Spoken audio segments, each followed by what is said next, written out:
आइए आज हम चलते हैं प्रकृति की गोद पचमढ़ी की ओर। पचमढ़ी का नाम लेते ही हमारे मन मस्तिष्क में एक सुंदर प्राकृतिक वातावरण वाले हिल स्टेशन की खूबसूरत तस्वीर उभर कर आती है। मध्य प्रदेश की यह प्राकृतिक धरोहर सतपुड़ा पर्वत के मध्य समुद्र तल से लगभग 1070 मीटर की ऊंचाई पर स्थित है। यह विद्यालय की शैक्षणिक यात्रा बच्चों को प्रकृति से आत्म साक्षात्कार करने का अवसर प्रदान करती है। दूर दूर तक फैली हुई पर्वतीय घाटियां, कल कल करके बहते हुए झरने व आध्यात्मिक पर्यटन स्थल ही पचमढ़ी की खास पहचान है। ऐसा लग रहा था मानो प्रकृति का यह मनोहारी दृश्य बच्चों के अंदर आने वाले कई वर्षों के लिए जीवंत सा बन गया हो। विद्यालय के बच्चों की यह 2 दिवसीय शैक्षणिक यात्रा प्रकृति के बीच समय बिताने के लिए बेहद खास रही, जिसमें बच्चों के अंदर नया उत्साह और अनहद मस्ती देखते ही बन रही थी। सतपुड़ा की घाटी पचमढ़ी के बीचों बीच कई पर्यटन स्थल हैं जिनको 2 भागों में बांटा गया है, जिसमें पहला है आध्यात्मिक पर्यटन स्थल और दूसरा है प्राकृतिक पर्यटन स्थल। पचमढ़ी की रजिस्टर्ड जिप्सी के माध्यम से हम यहाँ के पर्यटन स्थलों का आनंद ले सकते हैं। प्रकृति के मध्य जिप्सी की यात्रा दूर दूर से आए हुए पर्यटकों के लिए लुभावनी होती है। तो आइए सबसे पहले हम चलते हैं पचमढ़ी के आध्यात्मिक पर्यटन स्थल पांडव गुफा की ओर।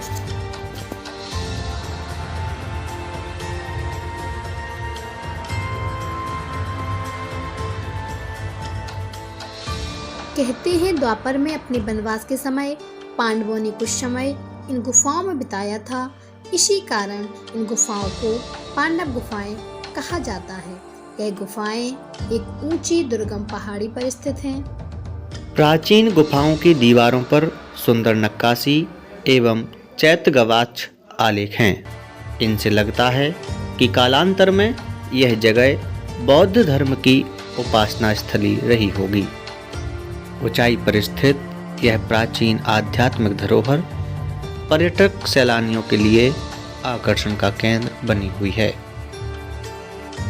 और इसी के साथ धीरे धीरे यह शैक्षणिक यात्रा जंगली गलियारों के बीच ऊंचे नीचे पर्वतीय रास्तों से बढ़ती हुई आगे चल पड़ती है जटाशंकर धाम की ओर। जटाशंकर धाम तक पहुंचने के लिए ऊंची नीची पर्वतीय चोटियों से घिरी हुई घाटियों के बीच एक पतले और अत्यंत दुर्गम मार्ग से जाना पड़ता है।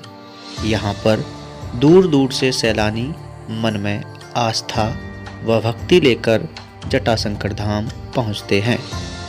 इसी रास्ते में एक प्राचीन संकट मोचन हनुमान मंदिर भी मिलता है।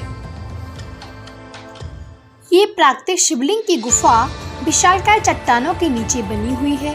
कहा जाता है भगवान शिव की उलझी हुई जटाओं जैसी दिखने वाली आकृति के कारण इस स्थान को जटाशंकर धाम कहा जाता है। इसके बाद बच्चों के साथ बढ़ चले पचमढ़ी की बहुत ही आनंदमयी और मनोरम छटा को निहारने के लिए, जिसका नाम है चंपक झील, जो कि पचमढ़ी के खूबसूरत पर्यटन स्थलों में एक है। यहाँ पर बच्चों के लिए सबसे खास बात रही झील के बीचों बीच नाव की सवारी। इसी के साथ प्रथम दिन का सूर्य ढल चुका था और यह शैक्षणिक यात्रा वापस अपने विश्राम गृह की ओर। यह बसेरा आधुनिक सुविधाओं से युक्त एक पहाड़ी की ऊंचाई पर स्थित था। ऐसा लग रहा था मानो मध्य भारत की पर्वतमाला के बीच बच्चों की अनहद मस्ती में थिरकते पैर प्रकृति की शोभा को बढ़ा रहे हों और हरी भरी प्रकृति भी मानो बच्चों के साथ क्रीड़ा कर रही हो। बच्चों के जीवन की इस खूबसूरत यात्रा में प्रकृति से उनका एक खास संबंध सा बन गया था, जो आने वाले कई वर्षों तक जीवंत रहेगा। और दूसरे दिन की यह शैक्षणिक यात्रा एक नवीन ऊर्जा के साथ आगे बढ़ती है अपने गंतव्य की ओर। पहाड़ी रास्तों से होते हुए अब हम पहुंच जाते हैं प्राकृतिक गुफा के पास, जहां पर विराजमान हैं गुप्त महादेव, जिनके दर्शन के लिए सैलानी दूर दूर से यहां आते हैं। यहां पर सकरी गुफा के भीतर पहुंचने पर भगवान गुप्त महादेव जी के दर्शन मिलते हैं। गुफा का सकरापन इतना कि एक बार में 5 दर्शनार्थी दर्शन के लिए जा सकते हैं। इन्हीं रास्तों से आगे जाने पर दूर पहाड़ी की ऊंचाई पर भगवान भोलेनाथ का चौरागढ़ धाम दिखाई देता है। यहाँ का रास्ता बहुत ही साहस से भरा हुआ है। जंगल के इस पथरीले रास्ते पर चलना किसी खतरे को चुनौती देने से कम नहीं है, परंतु जंगलों के बीच बच्चों की साहसिक यात्रा उनके उत्साह को और भी बढ़ा रही थी। 3.5 किलोमीटर की चढ़ाई को चढ़ते हुए भगवान का चौरागढ़ धाम आता है। सतपुड़ा पर्वत की हरी भरी घाटियों के बीच ऊंचाई पर स्थित भगवान चौरागढ़ महादेव के धाम पहुंचने के लिए मन में अटूट श्रद्धा और आत्मविश्वास जरूरी है। और इसी के साथ हर हर महादेव के जयकारों के साथ जंगल को गुंजायमान करती हुई नौनिहालों की टोली चौरागढ़ धाम के समीप पहुंच जाती है।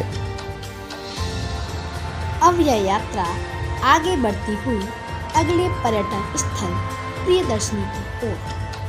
यह सतपुड़ा की पहाड़ियों का सबसे ऊंचा पॉइंट है और यहाँ से सूर्यास्त का नज़ारा बेहद खास लगता है। चारों तरफ ऊंची नीची पहाड़ियों और पेड़ पौधों से घिरे हुए स्थान को देखकर ऐसा लग रहा था मानो धरती ने हरियाली की चादर ओढ़ ली।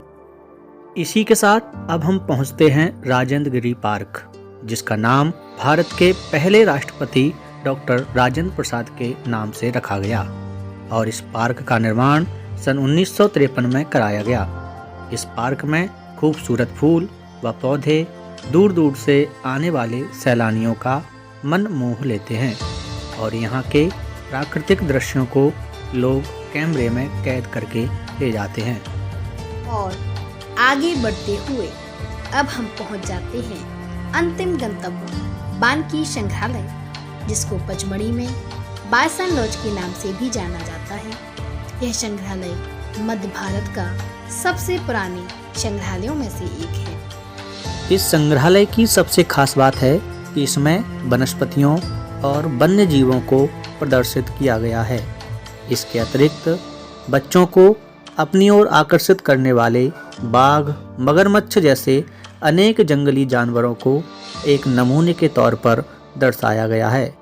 चारों तरफ हरियाली की बिछात पर बने इस संग्रहालय का नज़ारा बच्चों का मन मोह लेता है और इसी के साथ आपकी पचमढ़ी की सुंदर यात्रा एक यादगार दृश्य के रूप में हमेशा के लिए जीवंत बन जाती है।